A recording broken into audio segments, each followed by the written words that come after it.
You know that moment when your entire world collapses? When the person you trusted most looks you in the eye and tells you you're not enough? That was me, 3 months ago. My name is Ethan Miller, and this is the story of how my wife left me for being poor, and how I made sure she'd never forget inviting me to her wedding. Before we begin, if you enjoy these kinds of real-life revenge stories, please hit that subscribe button and ring the bell. Trust me, you won't want to miss how this ends. 5 years. That's how long Laura and I were married. 5 years of building what I thought was a partnership. We met in college. She was studying business. I was deep into computer science.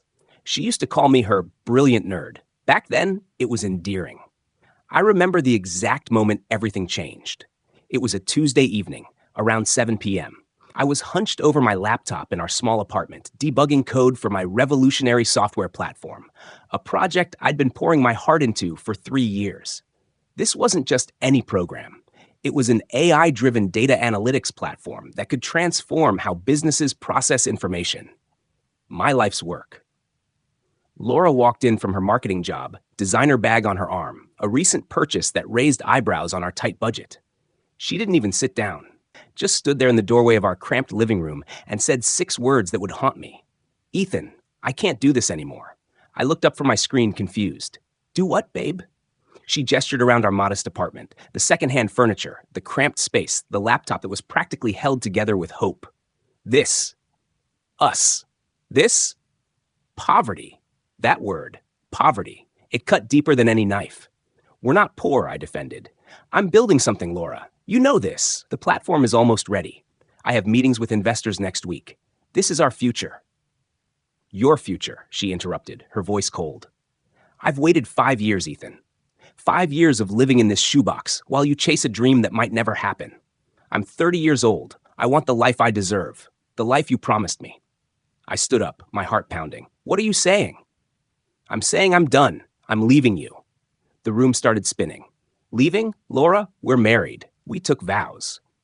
"Vows don't pay for the life I want to live." Her eyes were ice. "I've met someone else, someone who's already successful, someone who doesn't make me choose between paying rent and buying groceries." "How long?" I whispered. "Does it matter? I'm telling you now. Richard and I—" "Richard? Richard Stanton?" She nodded. "Richard Stanton. The tech CEO who'd been circling my project like a vulture for months, asking pointed questions at networking events, always too interested in my algorithms." "You're leaving me for him?" "Laura, that man is a snake. He's been trying to steal my work." "He's a successful businessman who knows how to turn ideas into money, something you've never figured out." She pulled out her phone, not even looking at me anymore. "I'm staying at a hotel tonight. I'll come back for my things this weekend." And just like that, she walked out. 5 years, reduced to a hotel reservation and a weekend pickup appointment. That night, I didn't sleep. I sat in the darkness of my apartment, staring at the wall, feeling like a complete failure. At 2 a.m., I almost deleted everything. 3 years of work, millions of lines of code, all of it felt pointless. But I didn't delete it. Something in me, stubbornness, pride, or maybe just pure spite, made me open that laptop one more time. And then, at 6:47 a.m., my phone rang. "Is this Ethan Miller?" A professional voice, female, confident. "Yes?" "Mr. Miller, my name is Jennifer Chen. I'm a venture capitalist with Horizon Investments. I attended your presentation last month, and I'd like to discuss funding your platform. Are you available to meet today?" Today. The day after my wife left me. The universe has a twisted sense of timing. I met Jennifer at a cafe downtown. She was sharp, direct, and she understood my vision immediately. By the end of our 2-hour conversation, she'd offered me $2.5 million in seed funding, with the potential for much more if we hit our milestones. "Your algorithms are revolutionary, Ethan," she said, sliding a term sheet across the table. "This platform will change the industry. I want in on the ground floor." I signed that afternoon. Within days, everything accelerated. I formed an LLC, hired a small team of developers, and rented actual office space. We worked 18-hour days, fueled by coffee and determination. My determination had a new fuel now, proving Laura wrong. But here's where things got interesting. About 6 weeks after Laura left, my lead security analyst, Marcus, came into my office with a concerned look. "Boss, we have a problem. I was running security audits on the code base, and I found something. Weird." Weird how? He showed me his laptop. Someone accessed our proprietary algorithms from an external location. The logs show repeated access over several months, ending right around the time you said your wife left. My blood ran cold. Show me the IP address. Marcus pulled up the details. The access came from our home network, from Laura's laptop. There's more, Marcus continued grimly. These files were transferred to an external server. I traced it. Boss, they're sitting on Stanton Industries servers right now. She didn't just leave me. She stole from me. Laura had been feeding my proprietary code to Richard for months, probably from the beginning of their relationship. That's why he'd been so interested in my work. He wasn't trying to buy it. He was already stealing it. I called my lawyer immediately. Tech theft, intellectual property violation, corporate espionage. The terms flew fast. But here's the thing about men like Richard Stanton. They're careful. His lawyers would tie this up in courts for years, costing me money I just raised and couldn't afford to waste. We need leverage, my lawyer advised. Something that makes them want to settle quietly. That's when the invitation arrived. 3 months after she walked out, I received a cream-colored envelope in the mail, my name written in elegant calligraphy. Laura Elizabeth Turner and Richard James Stanton request the honor of your presence at their wedding. I had to read it 3 times. She invited me to her wedding. The audacity was almost impressive. There was a handwritten note inside. Ethan, I know this might seem strange, but Richard and I want to start our marriage with no bad blood. We hope you can be happy for us and join us in celebrating our new beginning. It would mean a lot. Laura. No bad blood. The woman who stole my code and my life's work wanted no bad blood. My business partner, Sarah, was furious when I told her, "You're not seriously considering going?" "Oh, I'm definitely going," I said, a plan forming in my mind. "Ethan, trust me on this." Over the next few weeks, I prepared. Marcus and I gathered every piece of evidence, server logs, timestamp data, file transfers, everything. My lawyer drafted documents. But more importantly, I made a few calls. See, in those 3 months, my platform had exploded. We'd signed 3 major clients, including 2 Fortune 500 companies. Industry publications were calling it game-changing. My valuation had jumped from $2.5 million to over $30 million. And I'd been quietly meeting with acquisition teams from some of the biggest tech companies in the world, including Richard Stanton's biggest competitor. The wedding was set at an exclusive vineyard estate, the kind of place that costs more to rent for a day than I used to make in a year. It was going to be lavish, over the top, with 300 guests from high society. Laura always wanted a fairy tale wedding. I RSVP'd yes with a +1. My +1 was Jennifer Chen, my lead investor, who also happened to sit on the boards of several major tech companies, a power player in every sense. The week before the wedding, I had one more meeting with Technova Industries, Richard's primary competitor. I walked out of that meeting with a signed letter of intent.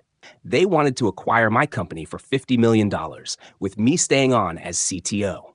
Everything was in place. We arrived, a perfect Saturday in late spring. The vineyard was stunning. I'll give them that. Rolling hills, perfect weather, string quartets playing as guests arrived in their luxury cars. I pulled up in my brand new Tesla Model S. Nothing too flashy, but a far cry from the beat-up Honda Civic Laura used to complain about. Jennifer rode beside me in an elegant navy dress, every inch the powerful executive she was. We walked into the venue, and I could see heads turning. Some people recognized me from industry events. Others were just curious about the tall, well-dressed man who'd arrived with Jennifer Chen. And then Laura saw me. She was in her bridal suite, visible through large windows overlooking the courtyard. Our eyes met. Her face went from confusion to recognition to something I can only describe as shock. I smiled and waved. The ceremony was held in a garden overlooking the vineyard. White chairs, hundreds of roses, an arch covered in flowers. Everything Laura had pinned on Pinterest during our marriage when we couldn't afford it. Richard stood at the altar in a custom tuxedo, looking every bit the successful CEO. I took my seat in the back, Jennifer beside me. I watched as Laura walked down the aisle, beautiful in her designer gown. Her eyes kept darting to where I sat, confusion and unease visible even from a distance. The ceremony was standard: love, commitment, richer or poorer. I almost laughed at that last part. Then came the reception. The reception hall was extravagant. Crystal chandeliers, live band, open bar with top-shelf everything. Dinner was a 7-course affair. I made small talk with other guests, many of whom were tech industry people who'd started recognizing me from recent press. "Wait, you're Ethan Miller?" one executive asked. "The one who built that analytics platform everyone's talking about?" "That's me." "Brilliant work, man. Truly brilliant. I heard Technova is trying to acquire you?" I smiled. Discussions are ongoing. Word spread quickly. By the time the toasts began, a small crowd of industry people had gravitated toward our table, wanting to discuss my platform, make connections, exchange cards. Jennifer handled it like the pro she was, subtly making it clear that I was the next big thing. I could see Richard watching from the head table, his jaw tight. Laura looked increasingly uncomfortable. Then the DJ announced, "Ladies and gentlemen, it's time for the bride and groom's first dance." Laura and Richard took the floor. The lights dimmed, a romantic song played, and they swayed together while guests watched. It should have been their perfect moment. But I noticed Richard's business partner, James, approaching him during the dance. He whispered something in Richard's ear. Richard's face went pale. He looked toward me. Our eyes locked. He knew. Somehow he just found out about the Technova deal. The dance ended, and Richard whispered to Laura before walking quickly toward the exit. She followed, confused. That's when I made my move. I found them in a private corridor, Richard on his phone, Laura demanding to know what was wrong. "Hello, Richard. Laura. Beautiful ceremony." They both spun around. Richard's face was red. "You. What are you doing here?" "I was invited, remember? Laura wanted no bad blood." I stayed perfectly calm. Laura stepped forward. "Ethan, I'm glad you came. I hope you can..." "Can what, Laura? Be happy for you? Celebrate your marriage to the man you were seeing while we were still together? The man you fed my proprietary code to." Her face went white. "What? Don't lie. We have server logs, timestamps, everything. You accessed my files and transferred them to Richard's company. That's corporate espionage, Laura. It's a felony." Richard stepped between us. "You can't prove anything. And even if you could, you don't have the resources to fight me in court." I smiled. "You're right. I don't want to fight you in court. That would be expensive and time-consuming. So instead, I've been having conversations, interesting conversations." "What are you talking about?" "Technova Industries, your biggest competitor. I'm sure you know them. Well, they're acquiring my company next month for $50 million, and as part of the deal, I'm turning over all evidence of your theft to their legal team. They're very interested in pursuing charges against Stanton Industries for intellectual property theft." Richard's face went from red to gray. You can't." "Oh, but I already have. The paperwork is signed. The press release goes out Monday morning. Every tech publication will run the story. Stanton Industries accused of corporate espionage. Your board will have questions. Your investors will have questions. Your clients will have questions." Laura grabbed my arm. "Ethan, please. I didn't know what I was doing." I gently removed her hand. "You knew exactly what you were doing. You chose Richard's money over our marriage. You chose to betray me. And now you both get to live with the consequences." I didn't stay for the rest of the reception. Jennifer and I left, our point made. As we drove away, she turned to me and said, "That was brutal and brilliant. It wasn't about revenge," I told her. "It was about justice." "Wasn't it a little bit about revenge?" she asked with a knowing smile. I smiled back. "Maybe a little." The news broke on Monday, just as planned.